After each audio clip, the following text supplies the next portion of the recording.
नमस्कार, apex classes के digital platform पर आप सभी लोगों का हार्दिक स्वागत है। वीडियो के इस भाग में हम लोग डिस्कस करने जा रहे हैं पाचन की कार्यकी का अगला हिस्सा, जिसका नाम है भोजन का स्वांगीकरण। ये 4 नंबर वाला पद है। इससे पहले 3 पद हम पढ़ चुके हैं भोजन की कार्यकी में, पाचन की कार्यकी में, जिसमें पहला था भोजन का अंतर्ग्रहण, दूसरा था भोजन का पाचन, तीसरा था भोजन का अवशोषण और 4 नंबर पे आ रहा है कौन सा, भोजन का स्वांगीकरण। और 5 नंबर पे होता है भोजन का बहिक्षेपण। तो यहां पे क्या डिस्कस करने जा रहे हैं, भोजन का स्वांगीकरण वाला पद डिस्कस करने जा रहे हैं। इससे पहले के वीडियो में मैंने आप लोगों को बता दिया था भोजन का अवशोषण किस प्रकार होता है। समझ रहे ना मेरी बात को? काइलोमाइक्रोन का पूरा मैकेनिज्म, पूरी की पूरी क्रियाविधि मैं आपको एक्सप्लेन कर चुका था। आज डिस्कस कर रहा हूं भोजन का स्वांगीकरण। स्वांगीकरण से तात्पर्य क्या है? स्वांगीकरण से तात्पर्य यह है कि जो भोजन का अवशोषण हुआ है उसे किस प्रकार प्रत्येक कोशिका ऊर्जा प्राप्त करने के लिए उपयोग में लेगी। यानी कि जो भोजन का अवशोषण हुआ है वो प्रत्येक कोशिका तक कैसे पहुंचेगा और कोशिका किस प्रकार उसका उपयोग करेगी। अंग्रेजी में बोलूं तो यूटिलाइजेशन ऑफ फूड, ठीक है ना। यानी कि भोजन का अवशोषण का या स्वांगीकरण का क्या तात्पर्य होगा कि अवशोषित, क्या लिख दूं बेटा, अवशोषित भोज्य पदार्थ, अवशोषित भोज्य पदार्थ का, अवशोषित भोज्य पदार्थ का कोशिकाओं द्वारा उपयोग, क्या लिख दूंगा, कोशिकाओं द्वारा उपयोग लेना क्या कहला रहा है आपके पास में, स्वांगीकरण कहलाता है। जिससे क्या मिलती है कोशिकाओं को, जिससे कोशिकाओं को क्या प्राप्त होगी, ऊर्जा प्राप्त होगी और वो शरीर की क्या करेगा, अपनी अपनी उपापचयी क्रियाओं को सुचारू रूप से चलाने का प्रयास करेगा। अब भोजन के स्वांगीकरण में जिस अंग का हमारे शरीर में योगदान होता है उसका नाम है यकृत, सबसे बड़ा। याद रखना इसके अंदर आपके पास में भोजन के स्वांगीकरण में जो ऑर्गन हेल्प करेगा उसका नाम क्या है, यकृत है बेटा। क्या है, यकृत। और ये किस प्रकार है यकृत, वो अभी मैं आपको समझाने जा रहा हूं। देखिएगा, मुख्य भोजन के घटक थे हमारे पास में प्रोटीन, वसा, कार्बोहाइड्रेट। प्रोटीन का अंतिम उत्पाद क्या बना था, अमीनो अम्ल बना था। वसा का अंतिम उत्पाद क्या बना था, वसीय अम्ल तथा ग्लिसरॉल बना था। इसी प्रकार कार्बोहाइड्रेट का अंतिम उत्पाद क्या बना था, ग्लूकोज, गैलेक्टोज और फ्रक्टोज बना था। तो मैं चाहता हूं कि इनका जो अंतिम उत्पाद बना था उनका अवशोषण मैंने आपको पढ़ा दिया। अब जब वो जहां अवशोषित हुए हैं रुधिर में, वो रुधिर के माध्यम से अब कहां पहुंचने चाहिए, प्रत्येक कोशिका तक पहुंचना चाहिए। और उनको भेजेगा कौन प्रत्येक कोशिका तक, यकृत भेजेगा बच्चे। कौन भेजेगा, यकृत भेजेगा, ठीक है ना। तो किस प्रकार भेजता है वो मैं आपको समझाने का प्रयास करूंगा। अभी पहले आप लोग देखिए, सबसे पहला मेरे पास में उत्पाद है वो है कौन सा है, प्रोटीन का है। किसका है, प्रोटीन। प्रोटीन का अंतिम उत्पाद क्या बना था हमारे पास में, अमीनो अम्ल बना था। क्या बना था, अमीनो अम्ल। इसी अमीनो अम्ल को किस प्रकार यकृत में पहुंचेगा वो बता रहा हूं आपको। अभी केवल नाम लिख रहा हूं, फिर इसी वीडियो में आपको पूरा एक्सप्लेन भी करूंगा। ये अमीनो अम्ल कहां पे पहुंचेगा, यकृत में पहुंचेगा। और यकृत में किसके माध्यम से पहुंचेगा, यकृत निवाहिका नलिका या यकृत निवाहिका वाहिनी के द्वारा पहुंचेगा। इसका नाम होता है हेपेटोपोर्टल वेन, यकृत निवाहिका शिरा। समझ रहे हैं? तो यहां पे देखिएगा, यहां पे नाम क्या लिख रहा हूं मैं आपके पास में, यकृत निवाहिका शिरा, ठीक है ना। किसके माध्यम से पहुंच रहा है, यकृत निवाहिका शिरा के माध्यम से पहुंचेगा। अभी बताऊंगा मैं आपको कि किस प्रकार ये शिरा यकृत तक पहुंचाती है, पूरा सिस्टम समझाऊंगा। पहले आप देख लो कि क्या होता है। जैसे ये हमारे पास में क्या था, अवशोषित क्या है, अमीनो अम्ल है। ये अवशोषित अमीनो अम्ल यकृत निवाहिका शिरा द्वारा कहां पहुंच गया, यकृत में पहुंच गया। अब यकृत इसका क्या करेगा, वितरण करेगा। वितरण किस प्रकार करेगा उसके लिए आपको यहां पे देखना होगा। वितरण के लिए बता देता हूं, 3 तरीके से इसका वितरण हो सकता है। पहला वितरण यह है, यदि किसी कोशिका को तुरंत अमीनो अम्ल की आवश्यकता है तो वो रिक्वायर्ड या वो उपयोगी अमीनो अम्ल तुरंत प्रभाव से किस में बदलेगा, प्रोटीन में बदलेगा वापस। और प्रोटीन क्या करेगा, उसकी कोशिका को क्या करेगा, उपयोग में लेने के लिए मजबूर कर देगा। तो देखिएगा, पहला पॉइंट क्या हो जाएगा, यदि जो मैंने लिखा है यहां पे, मान लो कि अगर आवश्यक है अमीनो अम्ल अभी के अभी, तो यहां पे क्या हो जाएगा, ये आवश्यक अमीनो अम्ल प्रोटीन के अंदर परिवर्तित हो जाएंगे, ठीक है ना। अब ये प्रोटीन क्या काम कर सकता है, कौन कौन सी चीजों में आवश्यक हो सकता है, कुछ उदाहरण दे देता हूं मैं, आप लोगों को आइडिया लग जाएगा। जैसे आप याद रखिए एंजाइम के बारे में। लगभग सभी एंजाइम क्या होते हैं, प्रोटीन होते हैं। तो अगर किसी प्रोटीन का निर्माण करना है कोशिका को तुरंत, और इसको प्रोटीन मिल गया, समझ लो, तो ये क्या कर देगा, प्रोटीन एंजाइम का निर्माण कर देगा। तो ये प्रोटीन किस में सहायक हो जाएगा, एक तो मैंने लिख दिया क्या, एंजाइम निर्माण में सहायक हो जाएगा, एंजाइम निर्माण में सहायक। दूसरे बिंदु पे मैं बात करूं, अगर मेरे पास में जो लिखा हुआ है प्रोटीन, और क्या उपयोग हो सकता है, जैसे मान लीजिए कोई भी कोशिका है, उसकी कोशिका झिल्ली बनी होती है प्रोटीन तथा लिपिड से बनी हुई होती है, तो प्रोटीन का रोल उसमें भी आ जाएगा, कोशिका झिल्ली के निर्माण में, किसमें आ जाएगा, कोशिका झिल्ली के निर्माण में भी इसका क्या आ जाएगा, रोल आ जाएगा। उसके अतिरिक्त यदि कोशिका द्रव्य को प्रोटीन की आवश्यकता है, तो उसको, उस आवश्यकता को पूरा करने का काम भी ये प्रोटीन कर सकता है, समझ रहे हैं। तो कोशिका द्रव्य में अगर रिक्वायर्ड है तो भी क्या हो जाएगा, ये प्रोटीन उसकी कमी को पूरा कर देगा। इस प्रकार यदि किसी कोशिका को तुरंत ही प्रोटीन की आवश्यकता होती है, तो यकृत का पहला काम होता है, उस जैसे ही यकृत के पास में प्रोटीन पहुंच जाए, वैसे ही यकृत क्या करेगा, उस कोशिका को ये प्रोटीन प्रदान कर देगा जिसको अभी तुरंत आवश्यक है, और वो कोशिका इनका विभिन्न कार्यों में यूज ले लेगी, इस्तेमाल कर लेगी। अब दूसरी चीज होती है कि अमीनो अम्ल आवश्यक है, लेकिन अभी कोशिका को नहीं चाहिए। तो जब अभी किसी कोशिका को अमीनो अम्ल नहीं चाहिए, तो यकृत क्या करता है, उन अमीनो अम्ल को खुद के अंदर संग्रहित कर लेता है, ठीक है, गोदाम के तौर पे, गोदाम में मतलब यकृत में अपने आप रख लेगा, और जब कभी भी आवश्यकता होगी तो वो उसको निकाल के क्या कर देगा, किसी भी कोशिका को या आवश्यक कोशिका को प्रदान कर देगा। तो यहां पे क्या होता है कि आवश्यक है, ठीक है ना, लेकिन अभी आवश्यक नहीं है, समझ लो, अमीनो अम्ल तो आवश्यक है लेकिन कोशिका को अभी नहीं चाहिए, समझ रहे हो। तो ऐसे में क्या होगा, ये अमीनो अम्ल क्या हो जाएंगे, आपके पास में संग्रहित हो जाएंगे, और संग्रहित किसके रूप में होते हैं, आपके पास में ग्लूकोज की फॉर्म में, और ग्लूकोज आगे ग्लाइकोजन के रूप में संग्रहित हो जाएगा। ये मैंने आपको यकृत के कार्य में भी बताया था, समझ रहे हो। अब जब कभी भी किसी कोशिका को जरूरत पड़ेगी, उस समय ये ग्लूकोज को वापस हम लोग तोड़ लेंगे प्रोटीन के अंदर, और प्रोटीन से फिर वापस क्या कर लेंगे, इसका कार्य करवा लेंगे, समझना मेरी बात को। अब तीसरी चीज होती है आपके पास में, ऐसे भी अमीनो अम्ल होते हैं जिनकी शरीर में बिल्कुल आवश्यकता नहीं होती है, वो बिल्कुल वेस्ट होते हैं। तो ऐसे अमीनो अम्ल के अंदर, या ऐसे अमीनो अम्ल को विअमीनीकरण की क्रिया द्वारा, कौन सी क्रिया द्वारा, विअमीनीकरण की क्रिया के द्वारा यूरिया में बदल दिया जाता है, और यूरिया को शरीर से बाहर त्याग दिया जाता है, उत्सर्जित करवा दिया जाता है, समझ रहे मेरी बात को। और इसके बारे में मैंने आपको एक जानकारी दी थी यकृत के कार्य की वीडियो में, आप जाकर के देख सकते हैं, जिसमें मैंने बताया था ऑर्निथन चक्र के बारे में, उसमें भी बताया हुआ है मैंने। तो यहां पे मैं क्या लिख दूंगा, जो अनावश्यक है, समझ रहे मेरी बात को, अनावश्यक अमीनो अम्ल है जो शरीर में रिक्वायर्ड नहीं है, उनका क्या हो जाएगा बेटा, विअमीनीकरण हो जाएगा। क्या हो जाएगा, विअमीनीकरण। विअमीनीकरण की क्रिया के द्वारा एक इसमें परिवर्तित हो जाएंगे, यूरिया में परिवर्तित हो जाएंगे, और यूरिया क्या हो जाएगा, शरीर से बाहर उत्सर्जित हो जाएगा। तो ये बात आपको यहाँ पे ध्यान में रखनी पड़ेगी, समझे ना मेरी बात को।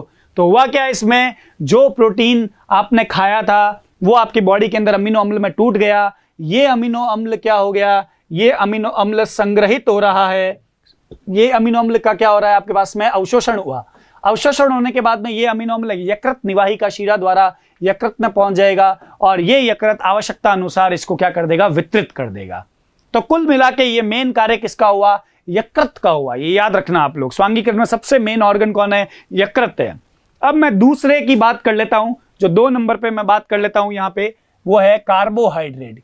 किसके बारे में बात कर लूं, कार्बोहाइड्रेट के बारे में बात कर लेता हूं। ये जो कार्बोहाइड्रेट है, कार्बोहाइड्रेट का अंतिम उत्पाद क्या बनता है, पाचन में 2-3 चीजें बनती है, तीनों चीजों को मैं यहां लिख देता हूं। एक हो जाएगा मेरे पास में क्या रे, ग्लूकोज, 2 पे क्या आ जाएगा आपके पास में, गैलेक्टोज, और 3 नंबर पे मैं क्या लिख दूं इसके अंदर आपके पास में, फ्रक्टोज। क्या लिख दूं मैं आपके पास में, फ्रक्टोज। तो ये 3 आपके पास में अंतिम उत्पाद बने किसके, कार्बोहाइड्रेट के। ये तीनों अंतिम उत्पाद क्या हो गए, आपके पास में अवशोषित हो गए। अवशोषित होने के बाद में तीनों उत्पाद रुधिर के माध्यम से ही, मतलब रुधिर ही होता है, शीरा है, शीरा में क्या बहेगा, रुधिर ही बहेगा। तो ये क्या करेगा यहाँ पे आपके पास में, यहां से आगे की तरफ यकृत निवाहिका शिरा द्वारा, फिर से वही, कौन सी, यकृत निवाहिका शिरा, जिसको इंग्लिश में बोलते हैं हिपेटोपोर्टल वेन, द्वारा कहां पहुंचा देगा? यकृत में पहुंचा देगा। कहां पे पहुंचा देगा? यकृत में। और फिर से यकृत अपना कार्य दोहराएगा, और यकृत को कार्य दोहराने में कोई झिझक नहीं है। और यकृत क्या करेगा? अगर किसी भी ग्लूकोज की आवश्यकता नहीं है तो ये ग्लूकोज को किस में बदल देता है? ग्लाइकोजन में बदल देता है बेटा। किस में बदल देता है? ग्लाइकोजन के रूप में संग्रहित कर लेगा। समझ रहे हैं ना? और इसको एनिमल स्टार्च भी बोलते हैं, आपको पता होगा, बताया भी है मैंने पहले। तो ये ग्लाइकोजन के रूप में संग्रहित कर लेगा।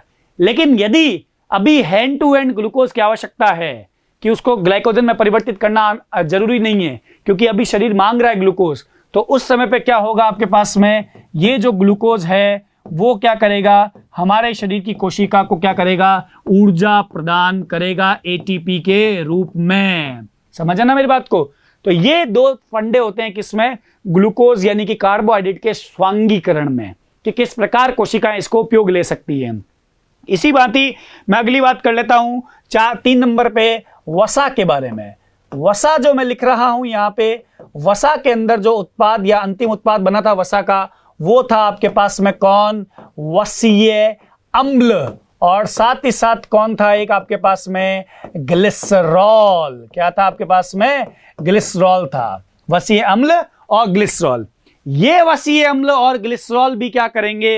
यकृत निवाहिका शिरा के द्वारा कहां पे पहुंचेंगे? आपके पास में यकृत में पहुंचेंगे। तो यहां क्या लिख दूं मैं? यकृत निवाहिका शिरा।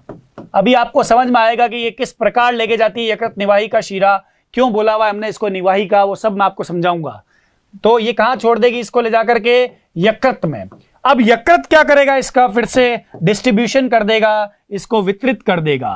अगर आवश्यकता है तुरंत, ठीक है, तो यदि आवश्यकता है तो क्या हो जाएगा? ये लिपिड या जो वसा आपको नजर आ रही है, ये क्या करेगी? कार्य करने लग जाएगी। जैसे एक उदाहरण देता हूं आपके पास में, वो हो जाएगा आपके पास में प्लाज्मा झिल्ली का निर्माण। किसका? प्लाज्मा झिल्ली का निर्माण करने में क्या कर रही है? ये आपके पास में सहायता कर रहा है। लिपिड होता है ना उसके अंदर, आपने पढ़ा होगा तरल मोज़ेक मॉडल जो सिंगर और निकोलसन ने प्रतिपादित किया था। क्या कहता है वो मॉडल? लिपिड से बनी हुई 2 लेयर होती है, 2 स्तर होते हैं, जिसके बीच बीच में क्या होता है? प्रोटीन धसे हुए रहते हैं और कुछ बाहरी सतह पर भी होते हैं।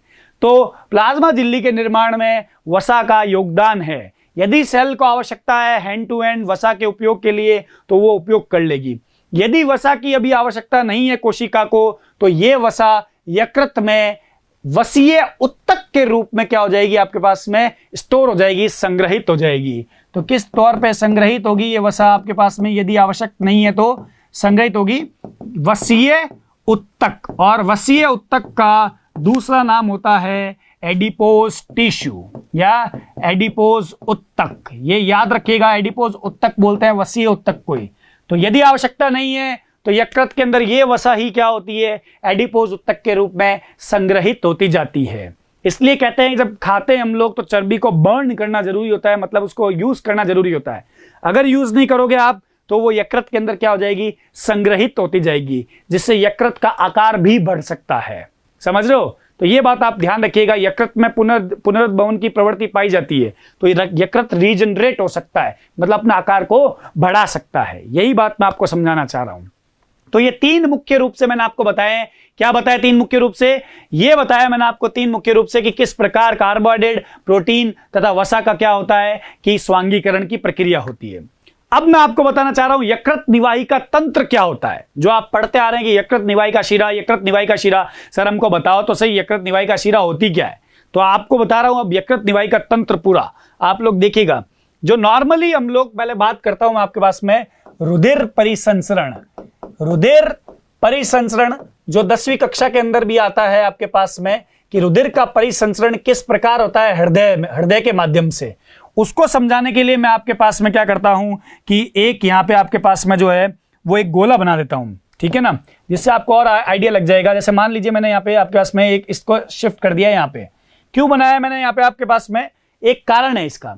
मैं आपको यहाँ पे ये समझाना चाह रहा हूं कि रुधिर जो है वो हृदय से किस किस द्वारा या कौन से माध्यम द्वारा आगे भागता है। ये सब डिटेल में आपको रुधिर परिसंचरण तंत्र में भी पढ़ाऊंगा। मैं अभी इसलिए इसको पढ़ा रहा हूं ताकि यकृत निवाहिका तंत्र आपको समझ में आए। पहले नॉर्मल बात करते हैं, फिर यकृत निवाहिका तंत्र की बात करते हैं। मान लीजिए यहां पे हृदय का क्या है, लेफ्ट चैम्बर है, और लेफ्ट चैम्बर को मैं शॉर्ट में लिख रहा हूं, यहां पे आप देखते रहिएगा। यहां पे मैंने लिखा LA मतलब हो गया लेफ्ट आलिंद। ठीक है, यहां से रुधिर जो है वो आगे की तरफ बढ़ेगा और कहां जाएगा आपके पास में, यहां से रुधिर जाएगा जो है लेफ्ट नीले में चला जा रहा है। किस में जा रहा है, लेफ्ट नीले में। लेफ्ट नीले से किस में जाता है, वो धमनी में जाएगा। मतलब बड़ी धमनी होती है पहले महाधमनी, उसमें जाता है। महाधमनी से किस में जाएगा, धमनी में जाएगा। तो यहां मैंने क्या लिख दिया, महाधमनी। धमनी से कहां चला, महाधमनी से कहां चला, धमनी में। ठीक है, धमनी से कहां जाएगा, केशिकाओं में जाएगा। किस में जाएगा, केशिकाओं में चला जाएगा। केशिकाओं से कहां जाएगा, शरीर के समस्त भाग में जाएगा। कहां जाएगा, शरीर के समस्त अंग में जाएगा ये, सिवाय फेफड़ों को छोड़ करके, क्योंकि फेफड़ों में क्या होता है, हमेशा रुधिर का क्या होता है, प्योरिफिकेशन होता है, शुद्धिकरण होता है। तो ये यहां से लेफ्ट साइड में जो रुधिर जा रहा है ये सारा प्योर ब्लड है, ये सारा शुद्ध रुधिर है, ऑक्सीजनेटेड रुधिर जिसको बोलते हैं। तो यहां पे आप लिख सकते हो कि ये आपके पास में कौन सा है, O2 ब्लड है, यानी कि ऑक्सीजनेटेड ब्लड है। ये भी आपके पास में यहां से ऑक्सीजनेटेड ब्लड जा रहा है, यहां पे भी ऑक्सीजनेटेड ब्लड जो प्योर ब्लड है। और धमनी से भी आगे कहां जा रहा है, केशिकाओं में ऑक्सीजनेटेड ब्लड, और केशिकाओं से भी शरीर के समस्त अंग में कहां चला गया, ऑक्सीजनेटेड ब्लड चला गया। अब शरीर के समस्त अंगों से डीऑक्सीजनेटेड ब्लड यानी अशुद्ध रुधिर को जो कैरी करेगा, जो उठाएगा, वो कौन होगा, वो होगी शिराएं।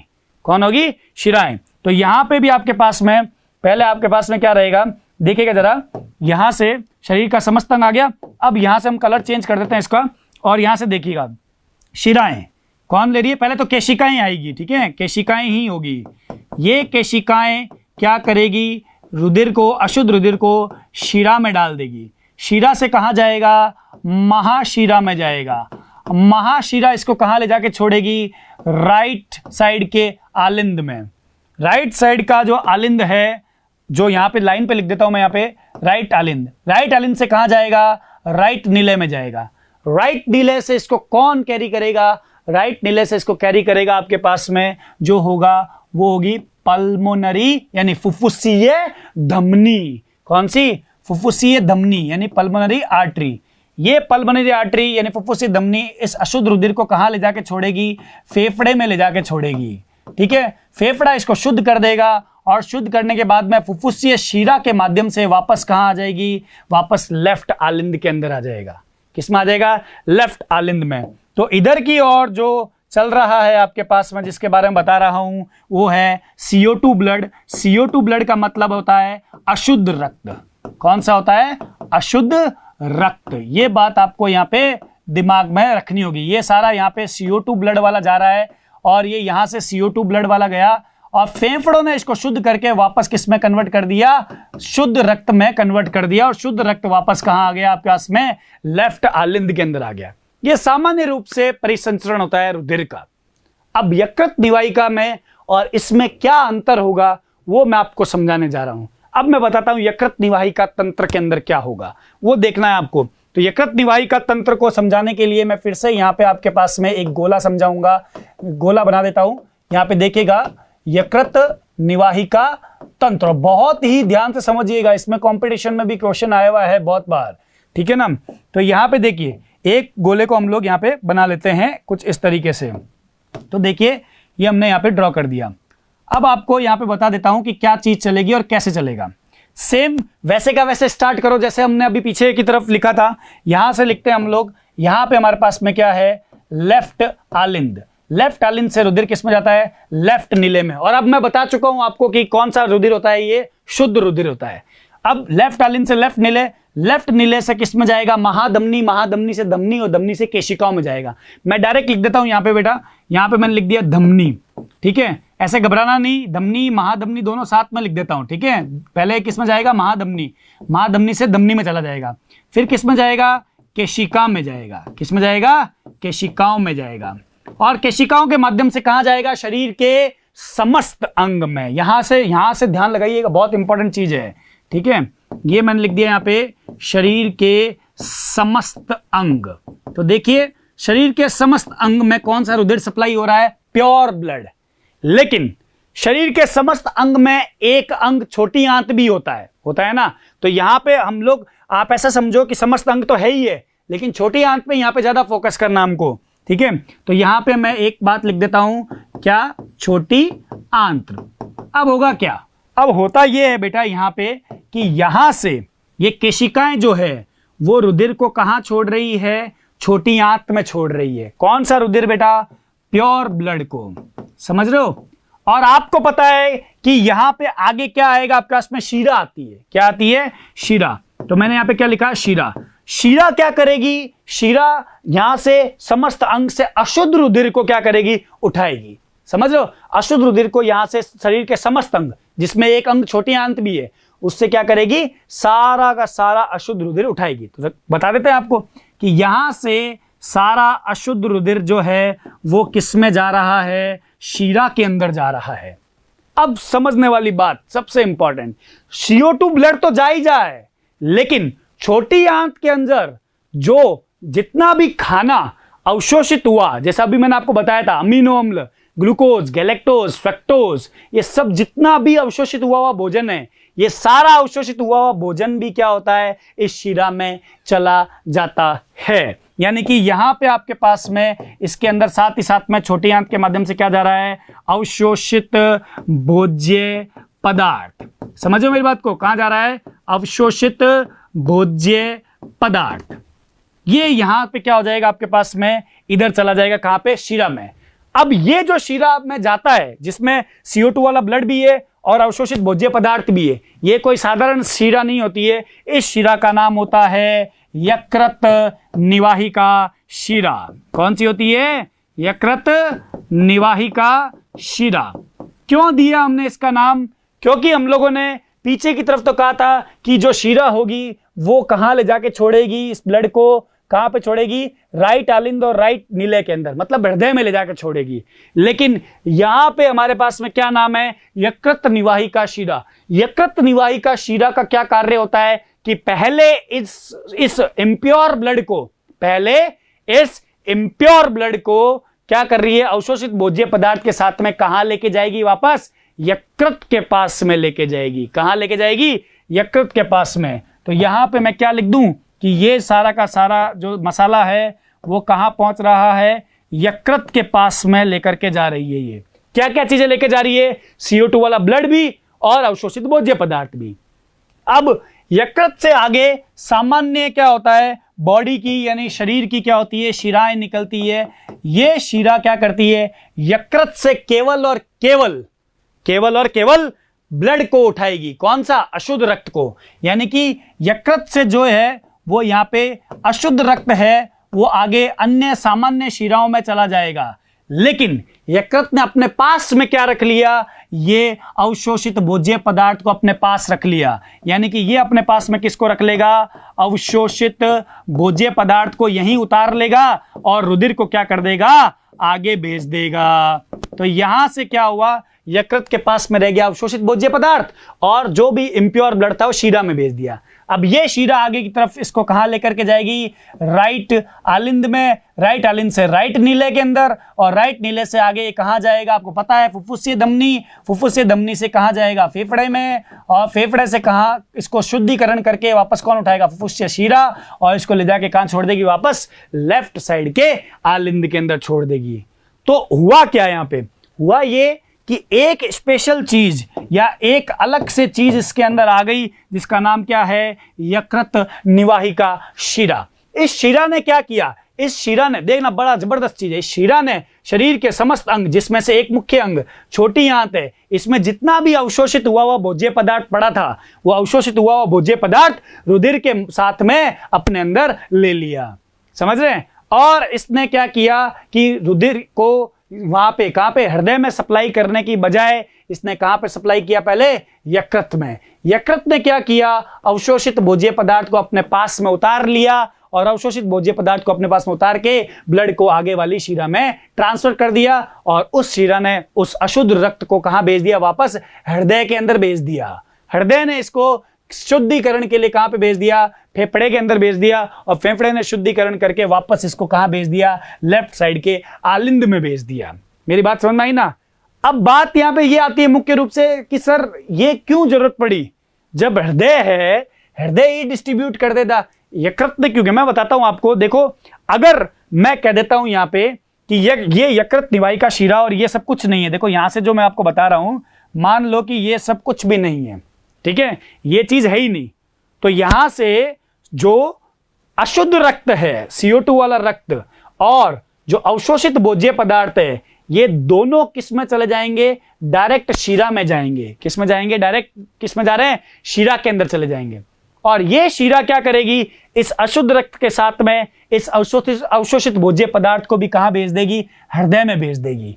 हृदय क्या करेगा, इस अवशोषित भोज्य पदार्थ और जो अशुद्ध रक्त है उसको फेफड़े में भेज देगा। और फेफड़ा क्या करेगा, इस रक्त को तो शुद्ध कर देगा, लेकिन उसमें अभी भी क्या पड़ा है, अवशोषित भोज्य पदार्थ पड़ा है। यह अवशोषित भोज्य पदार्थ कहां आ जाएगा? लेफ्ट आलिंद में आएगा, और फिर कहां आ जाएगा? लेफ्ट वेंट्रिकल यानी कि लेफ्ट साइड के नीले में आ जाएगा। अब हृदय का काम होता है पंप करना रुधिर को। जब ये रुधिर को पंप करेगा पूरी बॉडी के अंदर सप्लाई करने के लिए, तो ये जो अवशोषित भोज्य पदार्थ होगा वो पूरी बॉडी में एक साथ में पहुंच जाएगा। समझ लो, मतलब पूरे शरीर के समस्त अंगों में अवशोषित भोज्य पदार्थ एक साथ में पहुंच जाएगा। मतलब यहां पे नुकसान हो जाएगा।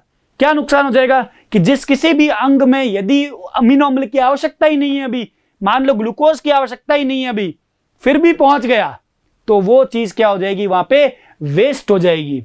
जबकि इस जगह पे यकृत क्या करेगा, यकृत के पास में ये सुविधा है कि अगर आवश्यकता नहीं है तो यकृत उसको अपने अंदर स्टोर करके या संग्रहित करके रख सकता है। इस वजह से इस अवशोषित भोज्य पदार्थ को यकृत के पास में पहले पहुंचना जरूरी है, ताकि क्या हो कि अनावश्यक रूप से कोई भी चीज वेस्ट ना हो और प्रत्येक चीज का संग्रहण भी किया जा सके और उपयोग भी लिया जा सके। इसलिए बनाया गया ये यकृत निवाहिका तंत्र। उम्मीद करता हूं ये बात आपको अब समझ में आ गई होगी, और बहुत ही जबरदस्त था ये यकृत निवाहिका तंत्र। आपको मैंने समझा दिया पूरा। यहां पे मेरे पास में पाचन की कार्यकी के 4 पद समाप्त हो गए हैं। पहला पद था भोजन का अंतर्ग्रहण, दूसरा था भोजन का पाचन, तीसरा भोजन का अवशोषण, चौथा था भोजन का स्वांगीकरण। अब अंतिम चरण पे केवल एक ही पद रहा है जिसका नाम है भोजन का बहिक्षेपण। वो इसी वीडियो में हम समाप्त करेंगे। तो देखिए, अंतिम चरण पे मैं आपको समझाने जा रहा हूं 5वां और आखिरी पद पाचन की क्रियाविधि का, वो है आपके पास में भोजन का बहिक्षेपण। क्या है? भोजन का बहिक्षेपण। तो ये बात आपको बताने जा रहा हूं, ठीक है, देखिएगा थोड़ा सा। भोजन का बहिक्षेपण से तात्पर्य है कि जो भोजन अवशोषित नहीं हुआ है या पचित नहीं हुआ है, उसे शरीर यानी देह से बाहर निकालने की प्रक्रिया क्या कहला रही है? बहिक्षेपण कहलाती है। तो इसकी परिभाषा आप किस प्रकार लिखेंगे? परिभाषा लिखने के भी अपने अपने पॉइंट्स होते हैं। तो आपको ये लिखना होगा जो अवशोषित नहीं हुआ, ठीक है, तो ऐसे लिख देते हैं, अवशोषित या अपचित। ऐसा भी लिख सकते हैं अपन, अवशोषित ना हुआ, ठीक है, अवशोषित ना हुआ भोज्य पदार्थ, भोज्य पदार्थों को शरीर से, किसे? शरीर से बाहर निकालने की प्रक्रिया को क्या कहते हैं हम लोग? भोजन का बहिक्षेपण कहते हैं। और इसमें जो रोल प्ले करेगा वो होगा गुदा के माध्यम से, क्या होगा? ये बाहर निकलेगा। समझे मेरी बात को? बहिक्षेपण। अब आपको यहां पे समझाते हैं कि किस प्रकार ये होगी प्रक्रिया और क्या क्या चीजें इसमें देखने वाली है, समझने वाली है। आपको पता है गुदा में क्या होती है? अवरोधिनी होती है ना? मैंने बताया भी था आप लोगों को, अवरोधिनी होती है। अवरोधिनी दो अवरोधिनी होती है, आंतरिक अवरोधिनी और बाह्य अवरोधिनी। बाह्य अवरोधिनी क्या होती है? ऐच्छिक होती है, और आंतरिक अवरोधिनी अनैच्छिक होती है। तो अवरोधिनी भी पाई जाती है। अवरोधिनी के माध्यम से क्या होता है? मल को त्यागा जाता है। मल मतलब जो अवशोषित नहीं हुआ है जो भोज्य पदार्थ, वो मल के रूप में रहता है। अब ये जाएगा कहां और कैसे होगा, उसकी प्रक्रिया को समझने के लिए आप इधर देखिए, यहां पे बता रहा हूं आपको। देखिए, सबसे पहले जो और जो अवशोषित नहीं हुआ है भोज्य पदार्थ, ठीक है, वो कहां जाएगा? सिक्कम में जाएगा। सिक्कम से कहां जाएगा? कोलोन में जाएगा। और कोलोन में ये जो भोज्य पदार्थ जो अवशोषित नहीं हुआ है वो 36 घंटे तक स्टोर रह सकता है। कितने घंटे तक? 36 आवर्स तक ये यहाँ पे संग्रहित रहता है, जो भोज्य पदार्थ अवशोषित नहीं हुआ या पचित नहीं हुआ है। क्यों रहता है इतने समय के लिए, ये जानना बहुत जरूरी है। कोलोन जो ऑर्गन है, कोलोन जो अंग है, इस कोलोन में क्या होता है? जो अनावश्यक पदार्थ है यानी मल है, उससे क्या होता है? पानी का अवशोषण होता है। जितना भी पानी होता है उसके अंदर से क्या होता है? ये सोख लेता है, अवशोषित करवाता है।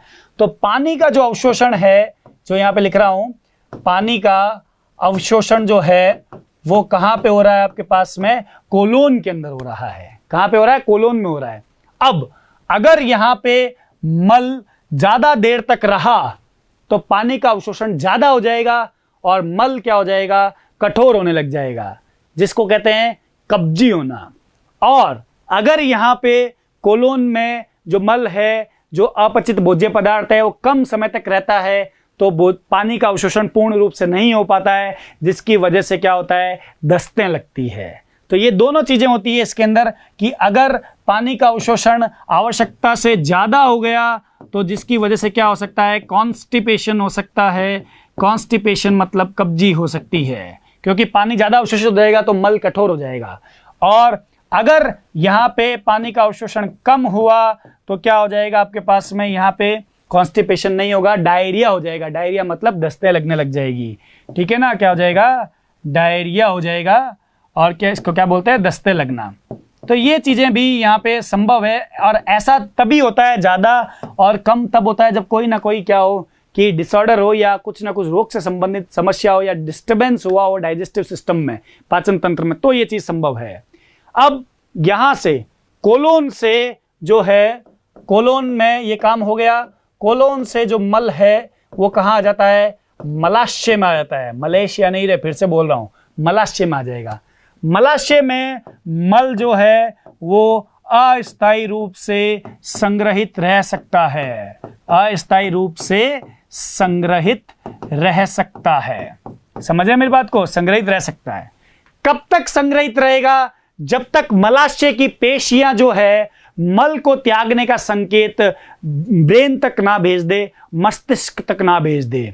जब ये सिग्नल यहां से मलाशय से जो है वो सिग्नल्स जो है यानी उद्दीपन जो है, मल को त्यागने के उद्दीपन है, यहां से मल को त्यागने के उद्दीपन, मल को त्यागने के जो उद्दीपन है वो कहां भेजे जाते हैं? ब्रेन में, मस्तिष्क में। और ब्रेन इसको वापस सिग्नल सेंड करता है किसको? मलाशय को या मलाशय की पेशियों को।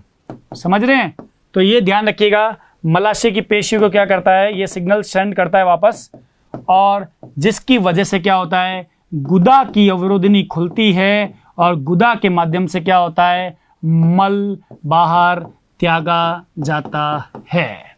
समझे मेरी बात को? तो ये प्रक्रिया रहती है इसके अंदर आपके पास में भोजन के बहिक्षेपण की। किसकी रहती है? भोजन के बहिक्षेपण की। ये बात आपको यहाँ पे दिमाग में रखनी पड़ेगी, जिसमें कोलोन का बहुत बड़ा रोल है। और साथ ही साथ में मलाशय के अंदर भी क्या होता है? भित्तियां होती है, वो सिग्नल्स भेजती है। कहाँ पे भेजती है सिग्नल्स? कहाँ भेजती है बच्चे? कहाँ भेजेगी? ब्रेन में। और ब्रेन उसको वापस क्या करेगा? रिफ्लेक्ट बैक करेगा। तो यहां तक हम लोगों ने पाचन की क्रियाविधि के पांचों और लास्ट पद को मैंने कंप्लीट करवा दिया। भोजन का अंतर्ग्रहण, पाचन, अवशोषण, स्वांगीकरण और बहिक्षेपण। लगभग ये पार्ट यहाँ पे अपने पास में खत्म होता हुआ नजर आ रहा है, लेकिन कुछ स्पेशल बिंदु अभी भी बाकी है। 3 टॉपिक और है इसके अंदर। एक वीडियो में अपन और कवर करेंगे इसको, जिसमें हम लोग कुछ लोकल हार्मोन के बारे में बताएंगे कि हार्मोन किस प्रकार पाचन की क्रिया को प्रभावित कर सकते हैं। और दूसरे चरण पे विटामिन के बारे में भी हम लोग बात करेंगे, कौन से विटामिन का कौन सा सोर्स होता है यानी स्रोत होता है और क्या उसका उपयोग होता है। जो भी सब हम बात करेंगे उससे रिलेटेड बीमारी के बारे में भी बात करेंगे। और तीसरे चरण पे, अंतिम चरण पे जिसकी बात करेंगे वो होगा कुछ सामान्य विकार, पाचन से संबंधित विकारों की भी बात करेंगे। तो वीडियो के इस सेक्शन में हम लोगों ने डिस्कस कर लिया है भोजन का स्वांगीकरण और बहिक्षेपण। नेक्स्ट सेक्शन में हम लोग हार्मोन्स, विटामिन और डिसऑर्डर यानी कि विकारों की बात करेंगे। ठीक है, आप लोग बराबर नोट्स मेंटेन करते रहिए और हमारे साथ बने रहिए। धन्यवाद। सब्सक्राइब करें हमारा apex classes edutech YouTube channel, साथ ही बेल आइकन को क्लिक करना बिल्कुल ना भूलें ताकि आगे आने वाले सभी यूट्यूब वीडियोस की अपडेटेड नोटिफिकेशंस सबसे पहले आपको मिले। Apex classes edutech, subscribe now.